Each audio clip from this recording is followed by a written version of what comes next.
When we close our eyes and drift into rest, stories from the ancient world have the power to follow us, their gentle rhythms carrying us across centuries.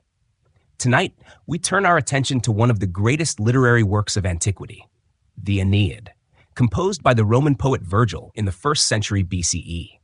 This epic, written in Latin verse, stands not only as a cornerstone of Roman culture, but as one of the defining works of world literature.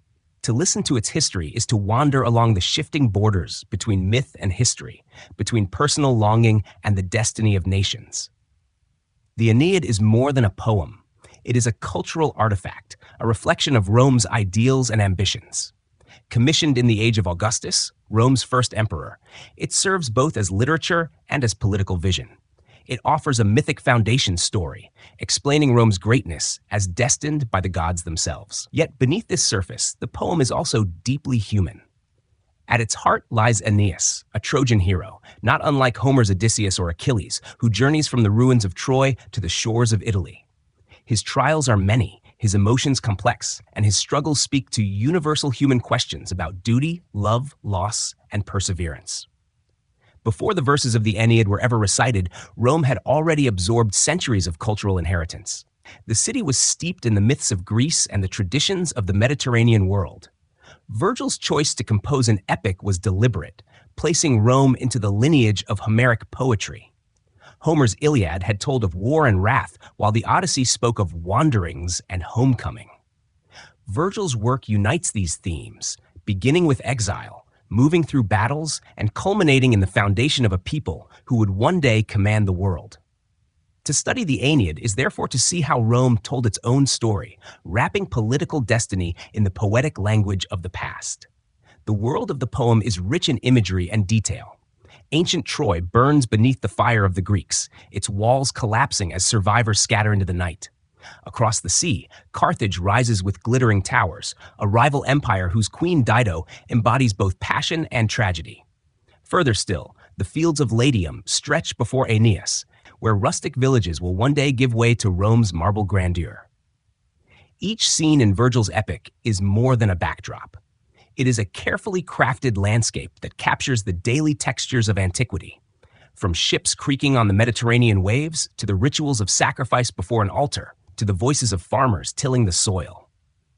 Listening to the history of the Aeneid requires us to think not only of Virgil, but of the world he inhabited. The 1st century BCE was an age of profound change. Rome had endured decades of civil war, where ambitious generals and political rivalries threatened to destroy the Republic. Out of this turmoil arose Augustus, who consolidated power and reshaped Roman life. In this new age, literature was a tool of stability, uniting the people under shared stories. Virgil, along with poets like Horace and Ovid, formed part of what we call the Augustan Age, where art and politics were woven together.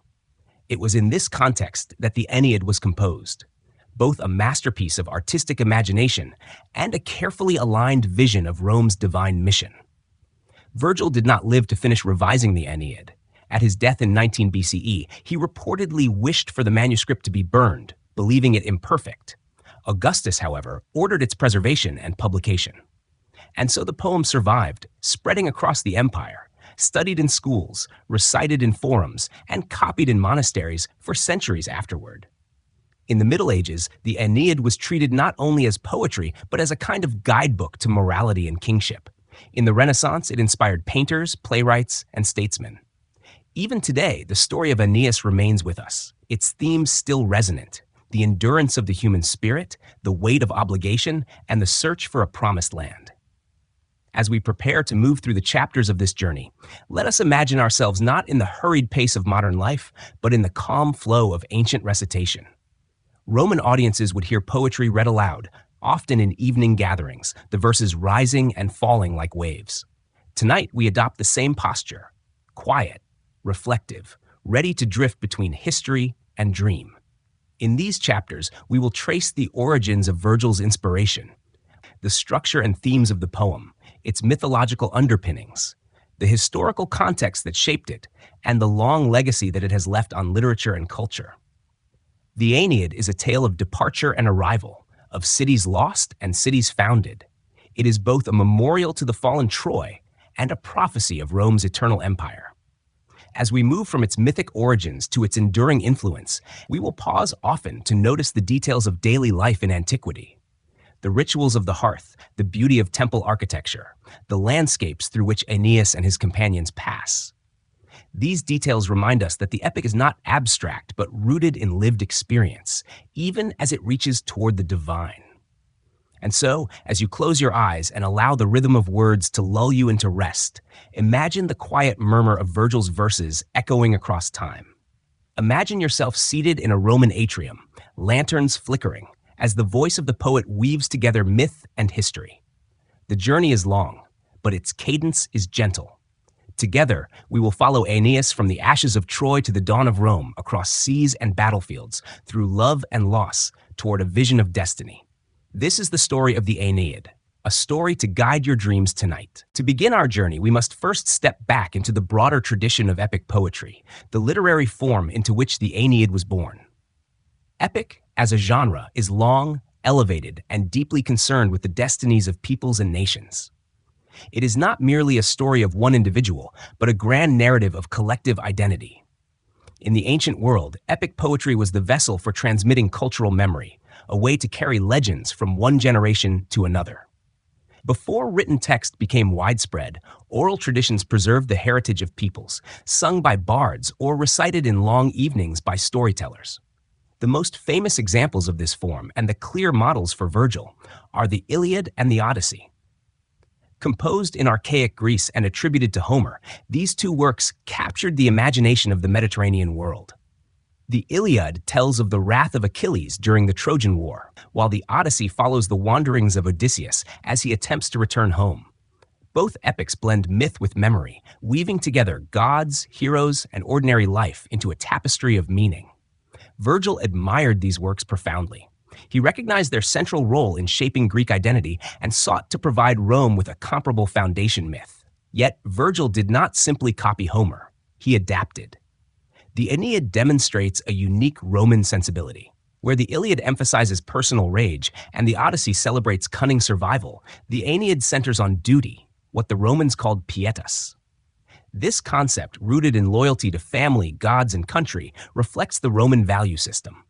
Aeneas, as a hero, embodies this duty even when it conflicts with his personal desires. By aligning the epic's central theme with Roman morality, Virgil transformed the Greek inheritance into something distinctively Roman. To appreciate how revolutionary this was, we must remember that Rome, by the time of Virgil, already possessed centuries of history. Its origins were wrapped in myth, told in tales of Romulus and Remus, the twin brothers suckled by a she-wolf. Yet there was no single, unifying epic that carried Rome's story with the same majesty as Homer's poems did for Greece. Virgil's task was therefore both artistic and civic, to craft a poem that would give Rome a coherent myth of origin, a narrative that legitimized its power and eternal destiny. In shaping the Aeneid, Virgil drew upon more than Homer. He also studied the works of Hesiod, who described the ages of man and the genealogies of the gods. He knew Apollonius of Rhodes, whose Argonautica recounts the voyage of Jason and the Argonauts. He was also influenced by Greek tragedy, with its exploration of fate, suffering, and divine intervention. The fusion of these elements gave his poem remarkable depth. The Aeneid resonates as both continuation and innovation, part of a living tradition, yet distinctly new.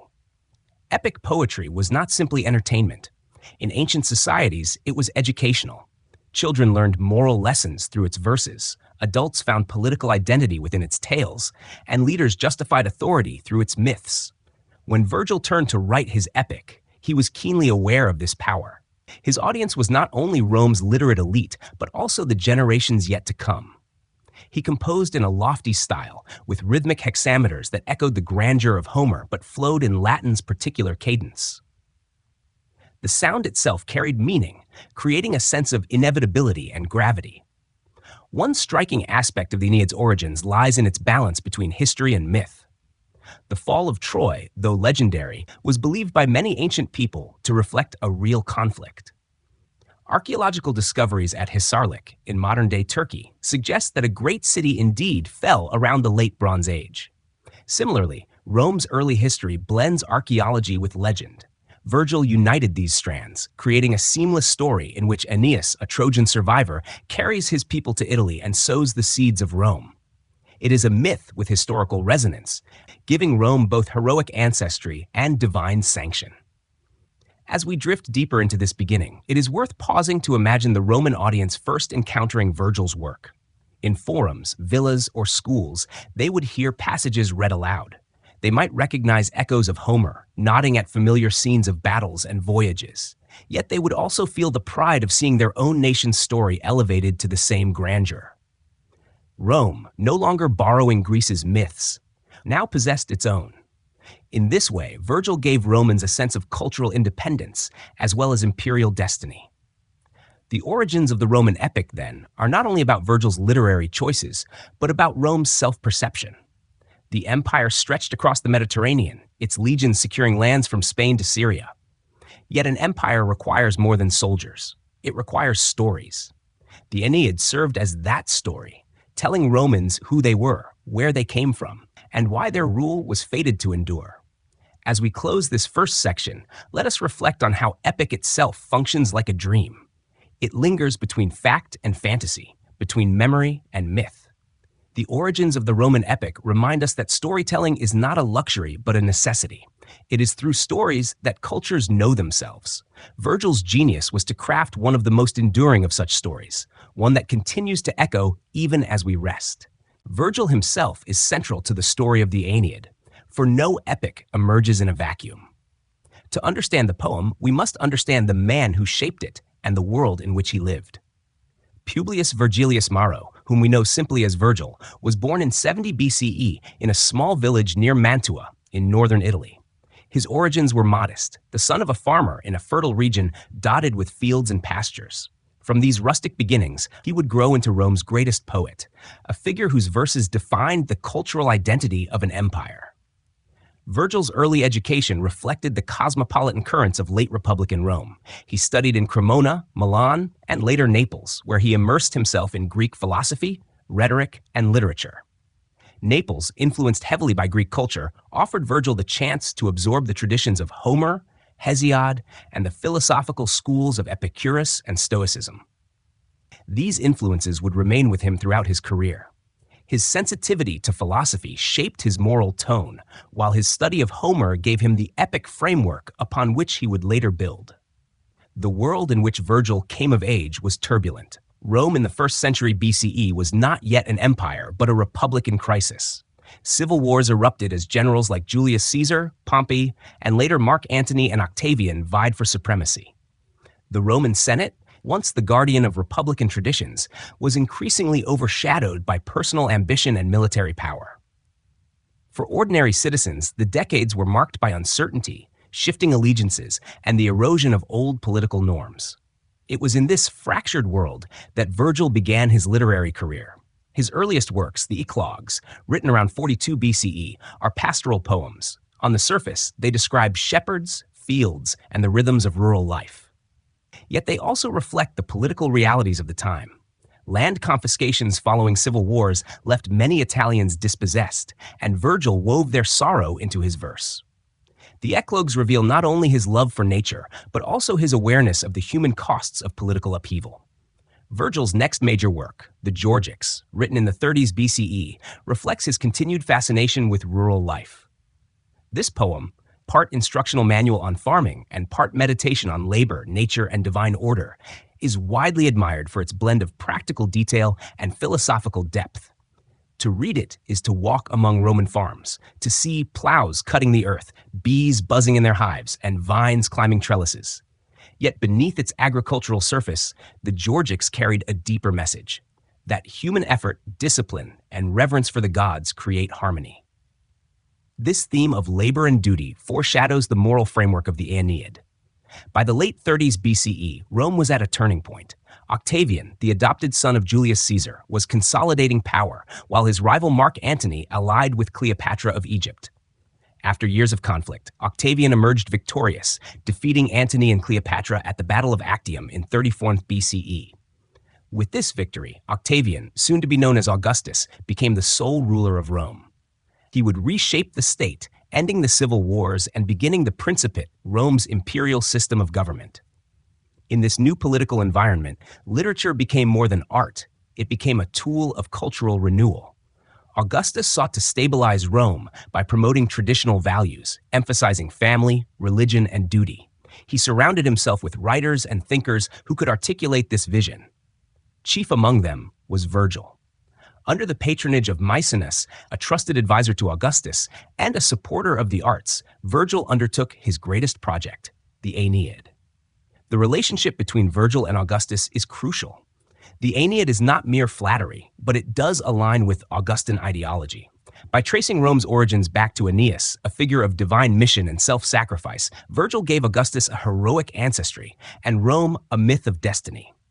Aeneas's struggles mirrored the struggles of Rome itself, and his triumph foreshadowed the peace and order Augustus claimed to bring. Thus, the epic served as both artistic creation and political instrument. Yet it would be wrong to imagine Virgil as only a court poet writing propaganda for the emperor. His verses contain subtle tensions. Aeneas often suffers under the weight of duty, and the cost of destiny is shown in human terms. Love lost, lives sacrificed, cities destroyed. Some scholars argue that Virgil's ambivalence reflects his awareness of the price of empire. The Aeneid can therefore be read both as a celebration of Rome's mission and as a meditation on its moral cost. Virgil labored over the poem for the last decade of his life, revising and polishing each line with care. When he died in 19 BCE, he considered the work unfinished and requested it be destroyed. Augustus, however, intervened, ensuring its survival. The version we have today, while perhaps not exactly as Virgil intended, has nevertheless shaped Western culture for over 2 millennia. As we let this chapter close, imagine Virgil at work, a quiet, thoughtful man, poring over wax tablets in a study lit by oil lamps. Outside, the city of Rome hums with activity, its streets crowded with merchants, soldiers, and orators. Within, a poet crafts lines that will echo across the centuries, binding the story of a man, a city, and an empire into a single narrative. The life of Virgil and the rise of Augustus form the soil from which the Aeneid grows. They remind us that epic is both personal and political, both poetry and prophecy. The Aeneid opens with scenes of loss, and none is more powerful than the fall of Troy. This ancient city, long remembered in legend, becomes the backdrop for Aeneas's departure and the foundation for all that follows. To understand the epic, we must linger in those final hours of Troy, when its mighty walls, once thought impenetrable, collapse beneath the cunning of the Greeks. For centuries, the story of Troy was already known to audiences through Homer's Iliad, which recounted the final year of the Trojan War. But Virgil, in his epic, gives voice to the aftermath, focusing on what comes after the destruction, on the lives of those who must endure exile. His readers would have known the iconic moment of the wooden horse, the stratagem by which the Greeks, after years of stalemate, finally breached Troy's defenses. Virgil retells this tale through Aeneas's own narration, as the hero recounts the night of fire and betrayal. The wooden horse, left at the gates of Troy, is described as a marvel of craftsmanship, massive and looming, its hollow interior concealing armed warriors. The Trojans, divided in opinion, debate whether to bring it into their city. Some warn against it, recalling the trickery of the Greeks.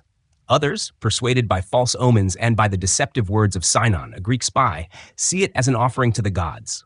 In this moment, Virgil captures the tragedy of misplaced trust, the danger of reading divine signs without clarity. The horse is welcomed within, and Troy's fate is sealed. Night falls, and with it comes disaster. While Trojans sleep, the Greeks emerge from the horse, opening the gates for their comrades who return under the cover of darkness. Flames spread swiftly through the city. Virgil's verse lingers on the sensory details, the crackling of fire, the shouts of soldiers, the collapse of walls. The grandeur of Troy dissolves into chaos, the proud city reduced to rubble in a single night. For Aeneas, this is not merely a tale of military defeat, but a personal catastrophe. He describes rushing to battle, unprepared but driven by a sense of honor. He joins companions in futile resistance, yet the city is beyond saving. In one of the poem's most poignant moments, Aeneas sees King Priam slain by Pyrrhus, son of Achilles. The once mighty ruler, aged and helpless, is cut down at the altar of his household gods. Here, Virgil underscores the devastation not only of lives, but of sacred traditions, the symbols of continuity severed in violence. Aeneas also experiences visions that guide his fate. In the midst of the smoke and confusion, the ghost of Hector, Troy's greatest defender, appears to him in a dream.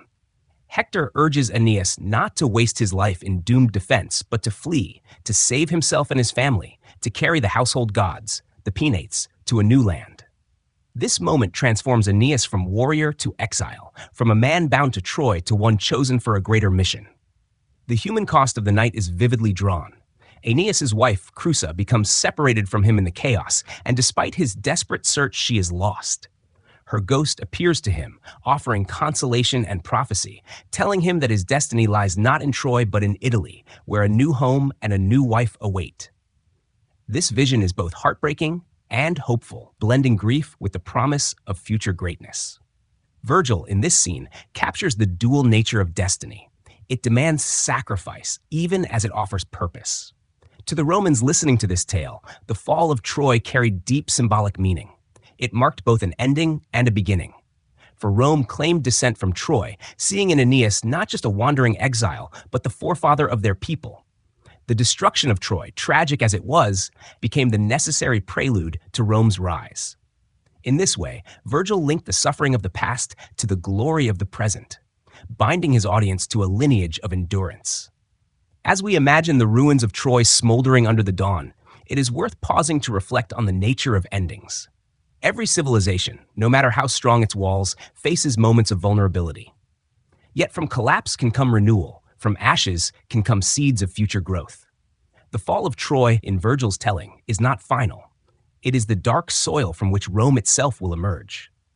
And so, as this section drifts to a close, we can picture Aeneas standing on the shoreline, the flames of his city glowing behind him, the cries of his people fading into the night. He carries his father Anchises upon his shoulders, his son Ascanius by his side, and the sacred gods of his household in his hands. In that posture, he embodies the transition from past to future, from despair to hope. Troy has fallen, but Rome, though still unseen, is already waiting. From the burning ruins of Troy, Aeneas turns to the sea. The journey ahead is uncertain, but the Mediterranean, vast and unpredictable, becomes the stage upon which the next chapters of his destiny unfold. For Virgil's audience, the sea was not an abstract symbol, but a familiar presence. Rome's highways were its waters, and maritime travel linked every corner of the empire. Yet in the Aeneid, the sea is more than geography. It is the realm of gods and tempests, of wanderings and revelations, mirroring the inner turbulence of those who voyage across it. As Aeneas gathers his companions, he begins the long migration westward. They build ships and set out, guided by prophecies yet pursued by grief. Virgil lingers over the imagery of departure, the creaking of timbers, the sweep of oars through dark waters, the flicker of stars overhead. For listeners in antiquity, these details would evoke the physical reality of sea travel, the anxieties of storms, and the fragile courage of sailors. The Mediterranean was both a bridge and a barrier, its waves capable of carrying merchants and armies, yet equally capable of swallowing them whole. Aeneas's voyages echo those of Odysseus, yet with crucial differences. Odysseus sought to return home. Aeneas searches for a new home yet unknown. His wanderings are not about return, but about beginning. A theme that reflects Rome's own self-image as a people destined to found something eternal. The gods, as ever, are present on the seas. Juno, queen of the gods and bitter enemy of Troy, harbors lasting anger. For she knows that Rome, born of Aeneas, will one day destroy Carthage, her beloved city. In her wrath, she stirs Aeolus, keeper of the winds, to unleash a storm upon the Trojans. Virgil paints the tempest in vivid strokes, clouds massing, thunder rolling, waves towering above masts. Ships break apart, men cry out, and the horizon vanishes into chaos. This storm is both natural and divine, a reminder that mortals sail not only against waters, but against the will of gods. At this moment, Neptune intervenes. Angered that his seas have been disturbed without his consent, he calms the storm, restoring order to the waves. The scene reflects Roman views of cosmic hierarchy. Even gods have boundaries, and order must be restored when chaos reigns. Neptune's authority prefigures the Roman value of stability, a foreshadowing of the peace Augustus would later claim to bring after years of civil strife. The Trojans, battered but alive, find refuge on distant shores. They pause to rest, to hunt, to mend their ships. Virgil's descriptions of these pauses are gentle and precise. Men roasting venison, the smoke curling into the sky, Aeneas encouraging his weary comrades with words of endurance. One day, he tells them, this too will be a memory to inspire us.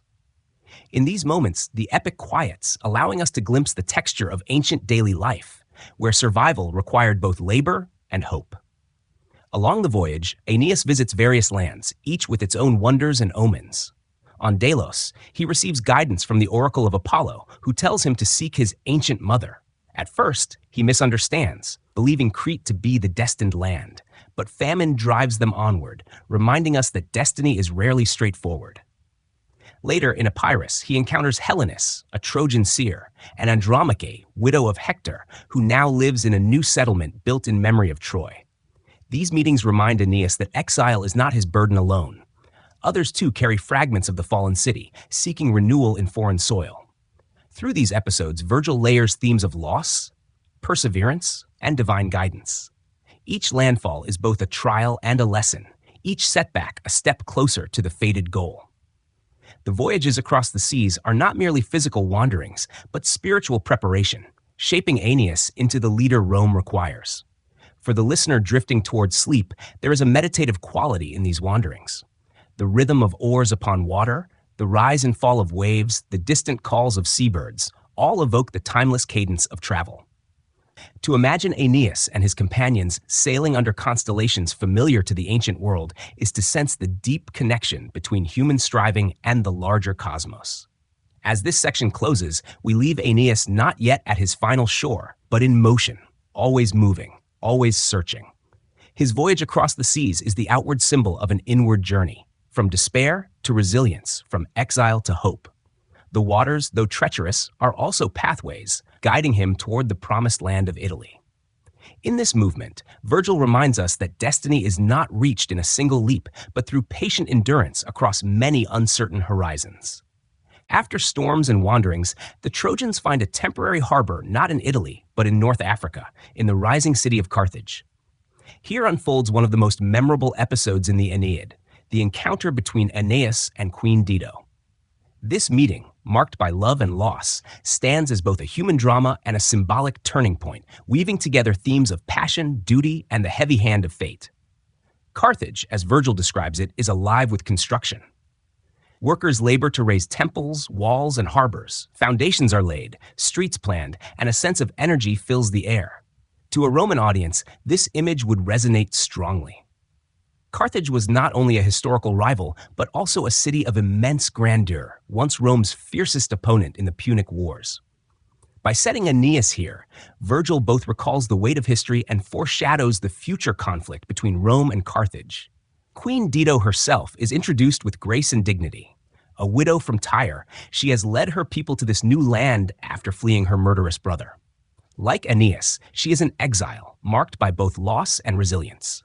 Her leadership is evident in the bustling city she oversees, and her generosity shines when she welcomes the weary Trojans. For a brief moment, Aeneas finds not only refuge but kinship.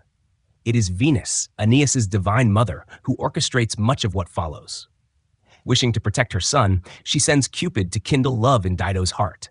Thus begins the tragic bond between the queen and the Trojan.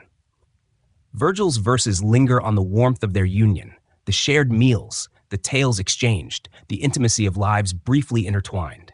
In these scenes, listeners hear echoes of daily human joys, the sound of laughter at a banquet, the comfort of companionship after hardship, the quiet peace of feeling at home. Yet beneath this harmony lies tension, for Aeneas is not free. His destiny calls him onward to Italy to found the line that will become Rome. Jupiter, king of the gods, reminds him of this duty, sending Mercury as a messenger. The command is stern: leave Carthage, forsake personal happiness, and fulfill the mission assigned by fate. Aeneas's decision to depart is agonizing. He does not lack love for Dido, but his sense of pietas, his duty to gods, family, and future, overrides personal desire. In this conflict, Virgil dramatizes the Roman value system. Aeneas's sacrifice is emblematic of the Roman ideal that the needs of the community and of destiny itself outweigh individual fulfillment. Dido's grief is one of the most powerful passages in the epic. Betrayed and abandoned, she curses Aeneas and foretells eternal enmity between Carthage and Rome. Her lament is filled with pathos, capturing the anguish of love turned to despair. She ascends a funeral pyre and, in a tragic climax, takes her own life. The flames rise over Carthage as Aeneas sails away, unable to look back. This episode is more than personal tragedy. It is a symbolic moment in the history of the Mediterranean. The doomed love of Dido and Aeneas serves as an origin myth for the bitter rivalry between Rome and Carthage, which centuries later erupted in the Punic Wars. For Virgil's audience, the prophecy of hatred would have been deeply familiar, its fulfillment already etched in Roman memory. The story of Dido also reflects the broader themes of the Aeneid: the cost of destiny, the sacrifices demanded by greatness, and the tension between human longing and divine command. To modern ears, her voice carries both empathy and warning, reminding us of the human toll behind the march of history. As we drift at the close of this section, imagine Carthage's unfinished walls silhouetted against the night, their towers incomplete, their queen lost to sorrow. The city will grow into power, but its fate is already bound to Rome's. And Aeneas, though carrying the weight of love and regret, must press onward, steering once again toward uncertain shores. His journey is far from over, and each step forward is marked by what he leaves behind. From the sorrow of Carthage, the Aeneid turns toward one of its most profound and haunting episodes, Aeneas's descent into the underworld. This journey, found in Book 6 of the poem, is a pivotal moment where the hero confronts not only death, but also the mysteries of fate and the vision of Rome's future. To listen to this passage is to walk with him into a realm of shadow and revelation, where the boundary between the living and the dead dissolves. The Trojans, having left Carthage, arrive on the coast of Italy at Cumae. Here stands a sacred site known for its oracle, the Sibyl of Cumae, a prophetess whose wisdom bridges the mortal and divine. Virgil's description of the Sibyl is both mysterious and solemn. She is a woman filled with the voice of Apollo, her body trembling under the weight of prophecy. For centuries, Roman tradition held the Sibylline books, collections of her oracles, as guides in times of crisis. By placing her at this moment in Aeneas's journey, Virgil connects the hero directly to Rome's sacred traditions. The Sibyl tells Aeneas that before he can enter the underworld, he must obtain a golden bough, a sacred token that grants passage to the realm of the dead. This bough, hidden in the forest, glimmers with divine light. Aeneas, with the aid of his mother Venus, discovers it and offers it as the key to his journey. In this symbolic act, nature and divinity intertwine, reminding us that even in myth, the world is filled with signs awaiting discovery. Accompanied by the Sibyl, Aeneas descends in the underworld, a landscape described with vivid, dreamlike imagery. He passes through the entrance where grief and fear dwell, where hollow sleep and hungry death linger. Virgil's verses here are filled with the atmosphere of twilight, the hush of shadows, the sense of crossing a threshold into a place that is both terrifying and sacred. For listeners, this is a moment of awe, the quiet heartbeat of the epic. The underworld is divided into regions, reflecting ancient Roman and Greek beliefs about the afterlife. First, Aeneas encounters the souls of infants and those who died too soon. Then come the fields of mourning, where lovers lost to tragedy linger. Among them, he sees the shade of Dido. Their meeting is brief but searing. Aeneas attempts to speak, to offer an explanation, but she turns away in silence, retreating to the shade of her first husband. This moment underscores the irrevocable cost of Aeneas's duty, the wound of love that never heals. Deeper still lies Tartarus, the place of punishment. Here Virgil imagines iron towers, rivers of fire, and cries of anguish. Those who defied the gods, betrayed their countries, or hoarded wealth unjustly suffer eternal torment. The imagery serves as both warning and moral lesson, reminding Roman audiences of the importance of justice and pietas. Yet beyond punishment lies the Elysian fields, the realm of the blessed. Here dwell poets, warriors, and wise rulers, their lives bathed in golden light. The description is gentle, filled with music, green meadows, and radiant skies. It is here that Aeneas finds his father, Anchises. The reunion is tender and profound. Anchises embraces his son, and together they walk, discussing the mysteries of the soul and the destiny of Rome. Anchises reveals to Aeneas a vision of the future, the line of heroes who will descend from him, culminating in the greatness of Rome. He names kings, generals, and finally Augustus himself, the ruler who will bring peace to the empire. For Virgil's audience, this prophecy linked myth to present reality, offering reassurance that Rome's empire was not chance, but destiny.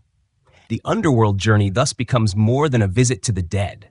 It is a vision of the future, a confirmation that Aeneas's sacrifices are not in vain. He sees both the costs of wrongdoing and the rewards of virtue, both the grief of the past and the promise of the future. When he emerges again into the world of the living, he carries not only the memory of loss, but also the weight of divine purpose. As we let this section settle into calm, we can imagine the soft glow of the Elysian fields, the voices of ancestors whispering promises across time. The underworld is not merely a place of fear, but also of clarity, a mirror in which destiny is reflected. Aeneas, strengthened by this vision, will step forward into the trials ahead, prepared to bear the burdens of fate. And for us, listening in the quiet of night, this passage reminds us of the deep connection between memory, hope, and the stories that carry cultures forward. From the shadowed realms of the underworld, Aeneas emerges with a renewed sense of destiny. Yet visions alone cannot establish a homeland.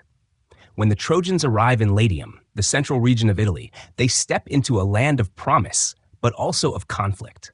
The people who live there do not welcome newcomers lightly, and the struggle for settlement erupts into war. In these final books of the Aeneid, Virgil shifts from wanderings to warfare, reminding his audience that every foundation, whether of a city or an empire, comes at a cost. Latium, described by Virgil, is a landscape both rustic and fertile. Rolling fields, rivers, and small villages stretch beneath the Italian sky. It is here that King Latinus rules, a figure of wisdom and openness. Prophecies tell him that his daughter, Lavinia, is destined to marry a foreigner, and when Aeneas arrives, Latinus sees in him the fulfillment of this fate. Yet not all share the king's acceptance. Amata, Latinus's wife, resists the match, preferring the local prince Turnus, leader of the Rutulians. Thus, tension brews between welcoming destiny and defending tradition. Turnus emerges as the central antagonist in these books. Brave, proud, and deeply rooted in his homeland, he represents the native Italian resistance to Trojan settlement. Unlike the Greeks who destroyed Troy, Turnus is no distant enemy. He is local, familiar, and in many ways noble. His opposition to Aeneas is not born of cruelty, but of loyalty to his people and his own sense of honor. This makes the conflict more tragic, for both men embody virtues, yet their fates are set against one another. The gods again play their roles in shaping events. Juno, still burning with anger at the Trojans, stirs up discord. She sends Alecto, a fury, to inflame Amata and Turnus with rage. Soon, what might have been a peaceful alliance collapses into war. Virgil's description of these moments is filled with imagery of fire and frenzy, as passions sweep through Latium, transforming neighbors into enemies. The war unfolds with scenes reminiscent of Homer's Iliad. Duels, skirmishes, and grand battles fill the landscape. Virgil, however, does more than imitate Homer. He infuses these conflicts with Roman values, highlighting duty, sacrifice, and the collective struggle for order. The Trojans, though outsiders, are depicted as agents of destiny, while the Italians, though valorous, resist the inevitable. In this tension, Virgil reflects Rome's historical narrative. The unification of Italy under Roman rule, achieved not through peace alone, but through conflict. Among the most poignant moments is the death of young warriors. Nisus and Euryalus, Trojan companions, attempt a daring night raid against the Rutulians. Their bravery is undeniable, but their youth and inexperience lead to their capture and death. Virgil lingers on their friendship and sacrifice, giving them a place of honor in his verse. For Roman listeners, such tales reminded them of the costs of war and the nobility of those who give their lives for duty. As the battles rage, Aeneas himself demonstrates the qualities that set him apart. He is not reckless, but measured, not driven by rage, but by responsibility. He forges alliances, particularly with the Arcadians led by King Evander and his son Pallas. Pallas, young and noble, becomes dear to Aeneas, who sees in him both promise and vulnerability. Yet when Turnus slays Pallas in battle, grief and fury shake Aeneas, reminding us that even the most dutiful hero is not free from human passion. The war in Latium is not portrayed as glorious alone. Virgil weaves into his narrative the suffering of civilians, the burning of homes, the cries of mothers. These details ground the epic in human cost, echoing the Roman memory of civil wars that had so recently scarred the Republic. By showing both heroism and tragedy, Virgil creates a balanced portrait, one that honors valor while lamenting violence. As we drift toward the close of this section, we leave Aeneas amid the struggles of Latium, torn between his devotion to destiny and the sorrow of lives lost. The wars in Latium are not merely episodes of bloodshed, but reflections on the price of empire, the tension between local traditions and larger destinies. In these verses, Virgil offers both pride and mourning, reminding his listeners that Rome's greatness was built on sacrifice. As the wars in Latium intensify, Virgil draws our attention not only to swords and shields, but to the invisible forces that shape human events. The Aeneid is as much about destiny and divine will as it is about battles and journeys. In this section, we pause to trace how gods, fate, and human choice weave together into the fabric of Aeneas' story, and by extension, into Rome's story. From the opening lines of the poem, Virgil makes clear that Aeneas is a man driven by fate. This phrase sets the tone for all that follows. Fate, fatum in Latin, is not chance or mere fortune. It is the unfolding order of the cosmos, the divine plan that cannot be altered, even by the gods themselves. In the Roman imagination, fate is both comforting and heavy. Comforting because it assures that Rome's greatness is secure, heavy because it demands sacrifice and obedience. Yet if fate is unchangeable, the gods remain active participants, shaping how destiny unfolds. Juno, hostile from the beginning, opposes Aeneas at every turn. Her anger is personal. She knows Rome will one day defeat Carthage, her beloved city. This animosity drives her interventions, from storms at sea to stirring wars in Italy. On the other side stands Venus, Aeneas' mother, who tirelessly aids him, reminding him of his purpose and securing divine support. Between them lies Jupiter, the king of the gods, who upholds the balance. He declares that fate must be fulfilled, that Aeneas will reach Italy and Rome will rise, yet he allows the struggles and conflicts through which that destiny will ripen. Virgil often portrays the gods not as remote figures, but as beings deeply entangled with human emotions. They are jealous, protective, vengeful, and tender, mirroring the complexities of human life. This interplay of divine will and mortal choice gives the epic its layered texture. When Aeneas hesitates in Carthage, it is Mercury's message from Jupiter that reminds him of duty. When Turnus resists, it is Juno's influence that inflames his pride. The gods magnify human traits, turning personal struggles into cosmic dramas. Yet destiny is not without room for character. Aeneas is not a puppet, but a man whose greatness lies in how he responds to fate. His defining virtue is pietas, a Roman term encompassing duty to the gods, family, and nation. Time and again, he chooses duty over desire, leaving Troy to save his household gods, abandoning Dido despite love, and continuing toward Italy despite losses. In these choices, he embodies the Roman ideal that true greatness lies not in self-indulgence, but in obedience to higher purpose. The tension between free will and fate is never far from the surface. Characters make choices, yet their paths often align with what destiny has already decreed. Turnus resists Aeneas, but his resistance only delays, never denies, the outcome. Dido loves Aeneas, but their love is doomed from the start. Even the gods themselves must bow to the greater order of fate. In this vision, Virgil reflects a worldview where human life unfolds within a framework larger than any individual, a framework that gives meaning to suffering and direction to history. For Virgil's Roman audience, these themes were not abstract. Augustus had risen from civil war to consolidate power, presenting himself as the restorer of order, chosen by destiny to lead Rome into a new age of peace. The Aeneid's portrayal of Aeneas mirrors this narrative. Both figures carry burdens for the sake of future stability. Both embody the ideal of sacrificing personal desires for the greater good. In aligning Aeneas' destiny with Rome's, Virgil offered his listeners reassurance that their empire was divinely ordained. As we let this section quieten, imagine destiny as a river flowing steadily toward the sea. The course may twist, whirlpools may form, storms may lash its surface, yet its direction is unchanging.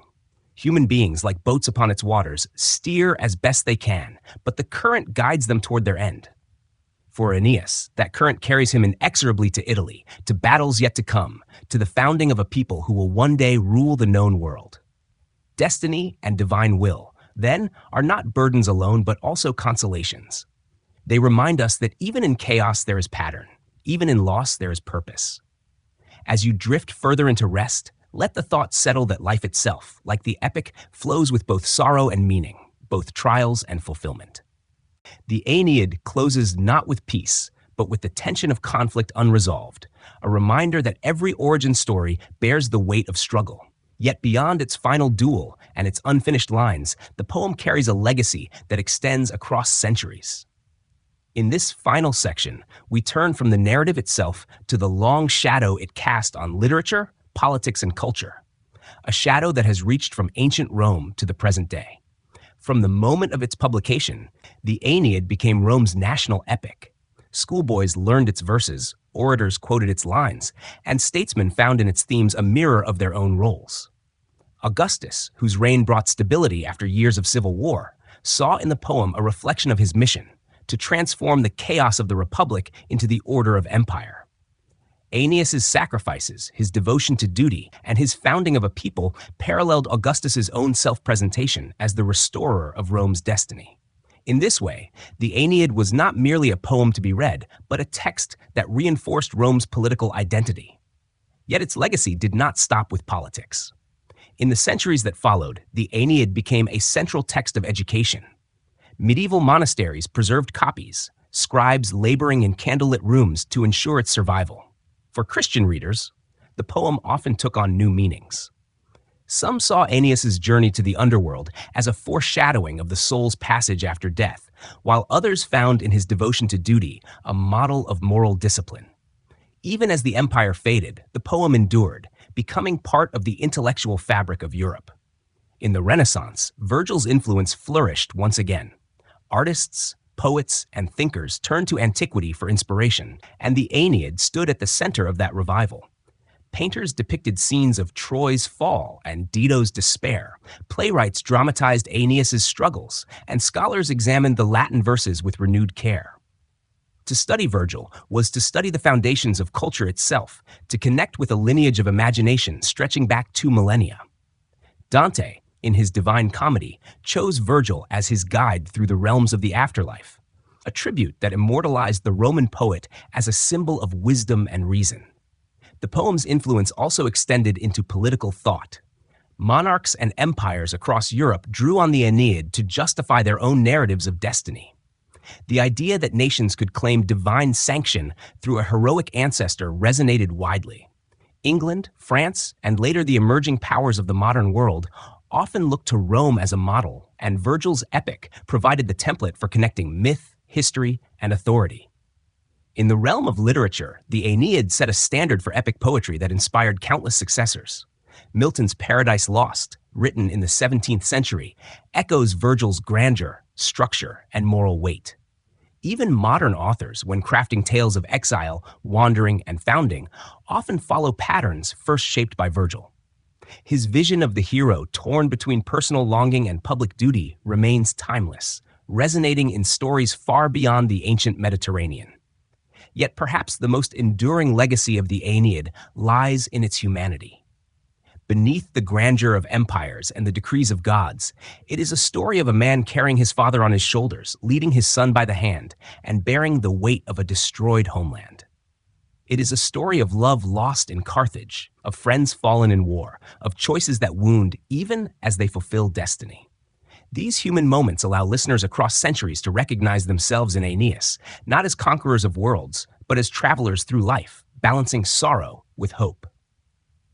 For those who read or hear the poem at night, as we are doing now, the Aeneid becomes more than history. It becomes a meditation on endurance. Civilizations rise and fall. Storms come and pass. Wars leave scars that last generations. But through it all, the human spirit seeks meaning. Virgil's verses remind us that even in exile, there is purpose. Even in loss, there is continuity. As we close this journey, let us reflect on how the Aeneid has lived for over 2,000 years, not because it tells of battles long past, but because it speaks to questions that remain with us. What is the cost of duty? How do we balance love and responsibility? What does it mean to found a future upon the ruins of the past? These questions, like the poem itself, do not fade. Imagine, as sleep draws nearer, the voice of Virgil echoing softly across time, his hexameters flowing like waves. Picture Aeneas at the end of his wanderings, gazing toward the land where Rome will one day rise. His story is complete, yet its legacy continues, carried from scribe to scholar, from poet to listener, from ancient recitation halls to the quiet of this very moment. The Aeneid is, in the end, both epic and lullaby, a tale of struggle, destiny, and endurance, told in verses that invite reflection as much as admiration. And now, as your thoughts drift into dreams, let that legacy rest beside you, timeless and serene.